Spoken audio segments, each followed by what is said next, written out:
Hi, it's Steve Okun. Welcome to this edition of the APAC Advisors 2024 election series, where we try and take an insider's look at what's happening in the campaign back in the U.S. This week, we're going to focus on the 2024 Democratic National Convention. A bit about myself. I'm been here in Singapore for 21 years now, worked in the Clinton administration, the White House, multiple presidential campaigns, but try and do this not so much as a Democrat, but to take my partisan hat off and really do this down the middle as an analyst to give those in the region an idea of what's happening and why.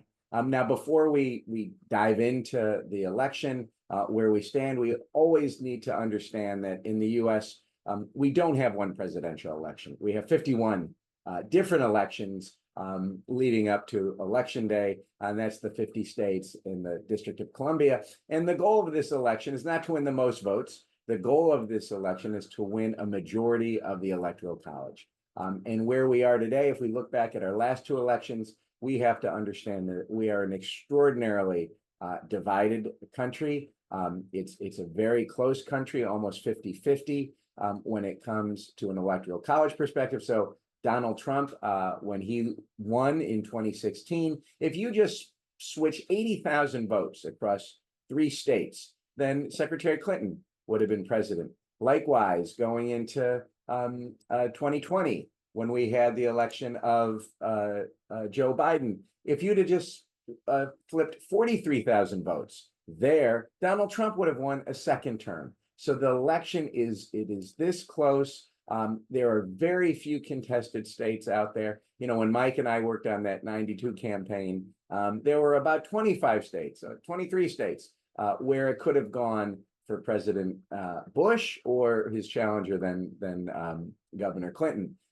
Now we're down to 7 states at most. If we look at the map using Professor Sabato from the University of Virginia, of those 7 states, he has 5 that are toss-ups, 2, Georgia and North Carolina, leaning towards President Trump. Now, those may switch and they may get back to toss-up if they haven't already.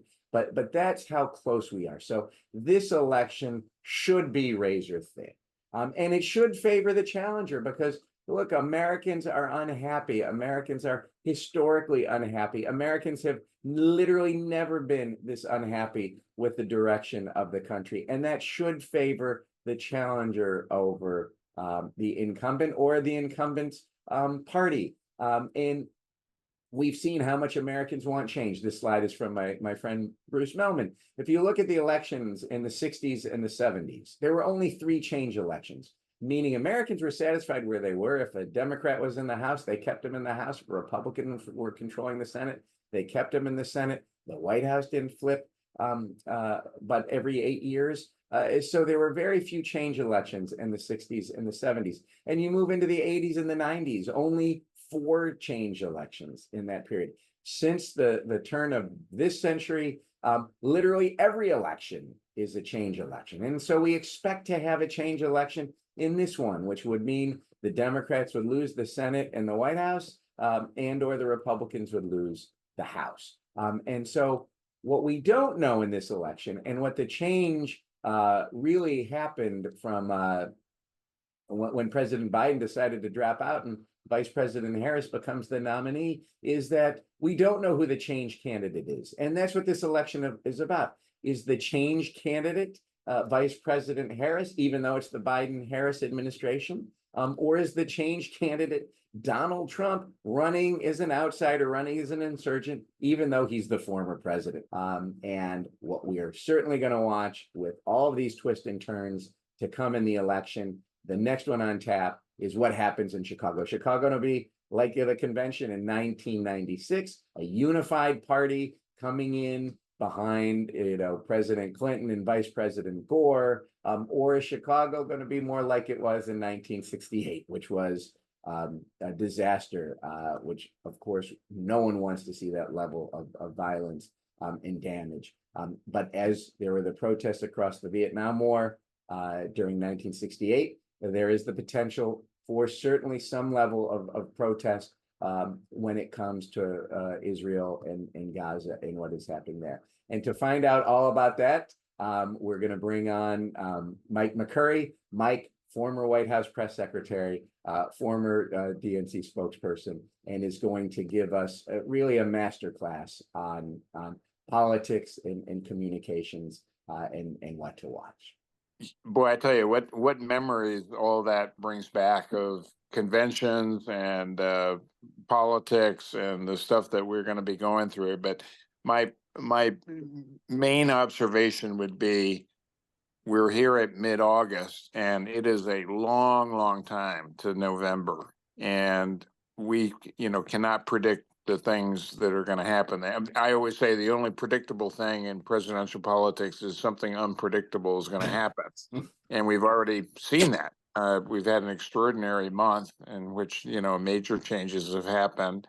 So I think we're probably going to be in for some more unpredictable things happening in the course of the next 2 months. And we've got to get through. I mean, the Democrats have to get through a good convention next week. They've got to showcase, the stars. So we're going to hear from Obama and Hillary Clinton and probably Bill Clinton. And, they have to trot that out. And then she has to give a great acceptance speech when she accepts the nomination.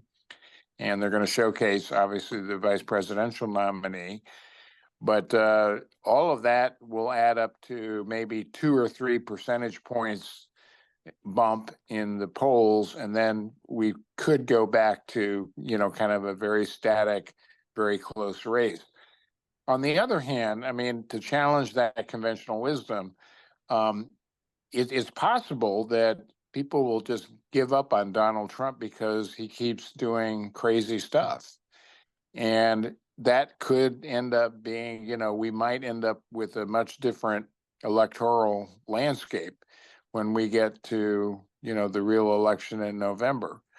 So I would not, if I were making a, outrageous bet, I would say maybe she can win this thing in a very large margin in a landslide.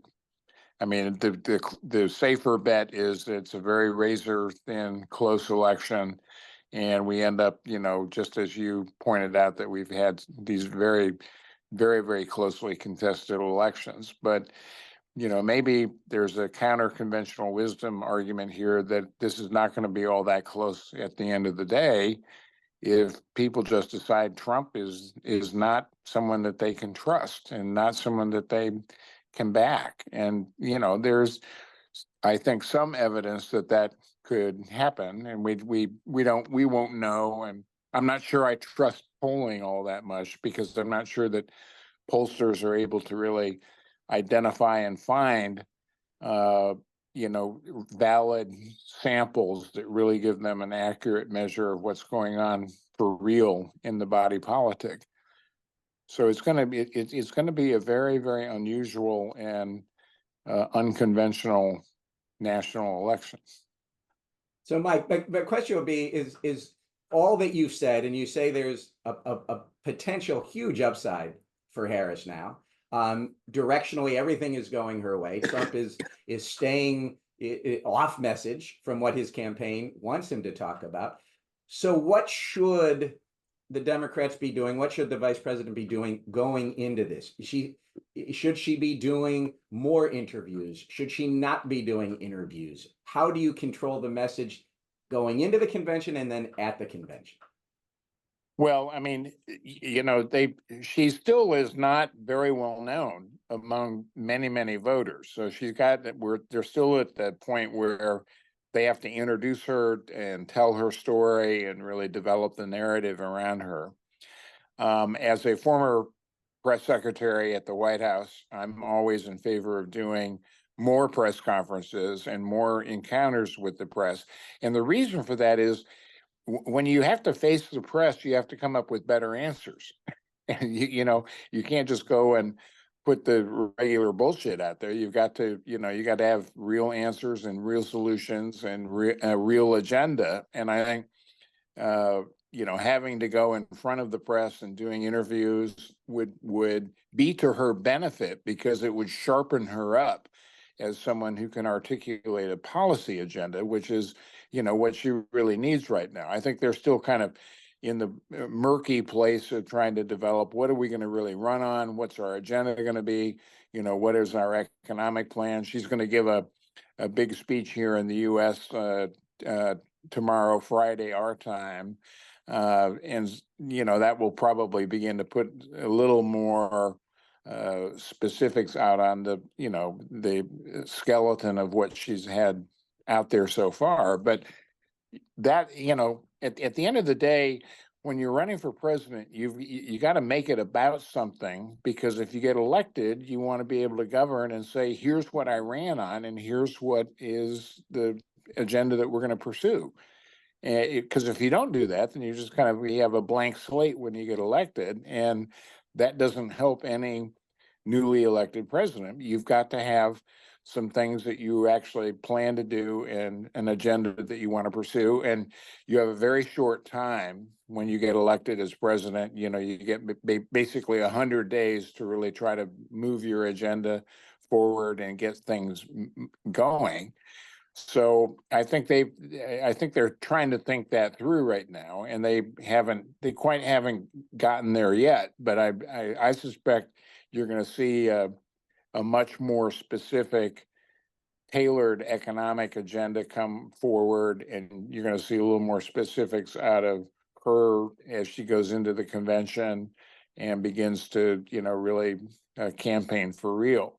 But it's really extraordinary. I mean, we've got a lot of people have said it's almost like a European election, because we're running the whole thing in a very short time frame compared to what U.S. presidential campaigns normally look like. So very, very unusual circumstances. I have one devil's advocate question, and then I'm just going to open it up to anybody. Ask anything you want. I'll turn the record button up after this question. Just use the raise hand, or feel free to put your question in the chat, and I'll ask it. But better that you ask it. So, Mike, I'm just going to do devil's advocate. What's the rule, right? When your opponent is digging a hole, don't take the shovel away from him. And Trump is digging and digging and digging. I mean, he's questioning whether or not she's black. When did she turn black? He's questioning, talking about her laugh. It just, everything he says is not about what he should be talking about, which, from his perspective, should be hammering immigration. You talk about inflation in the economy and crime, even though the numbers are down, the perception may not be there. Instead of talking about his issues, he's talking about nonsense. So why not let him keep digging, stop talking, and then win, and then set your agenda?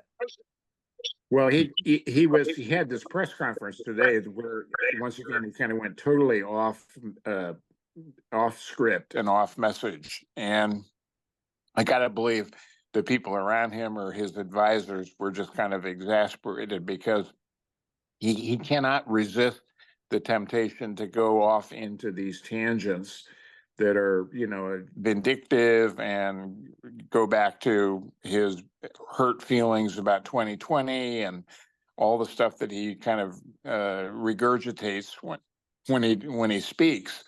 But, at some point, I think they'll probably get him to a place where he begins to articulate some kind of coherent agenda. That hasn't happened yet, but they will need to do that. And the flip side of that, as I just said, is Harris has to do that too. I mean, we need our candidates for president to actually put forward things that are really, measurable. What are you actually going to do if you get elected? What are the consequences of me voting for you as opposed to the other person? And that is, ideally, that's what presidential campaigns should be about. But we'll see how that goes. We've got, we got the convention coming up next week. We've got, opportunities for her and her folks to articulate some kind of vision like that. It's going to be, it'll be fun watching the convention next week. I don't know how many I don't know how many hours people are spread around the globe on this call are going to be able to watch the Democratic convention, but I have, since I've been a little kid, I've watched every single minute that the networks would put on. By the way, the networks have cut back a lot of the time that they actually put the convention on TV, but I think this one, there will probably be a little more prime time devoted to some of the speeches just because they're going to be so interesting. There's going to be a lot of good political theater. Well, we get the conventions in Singapore. We get them around 9 o'clock in the morning, so it's great. So we do get to watch them. And so with that, I'm gonna stop recording and gonna have Glenn do the first question. Glenn.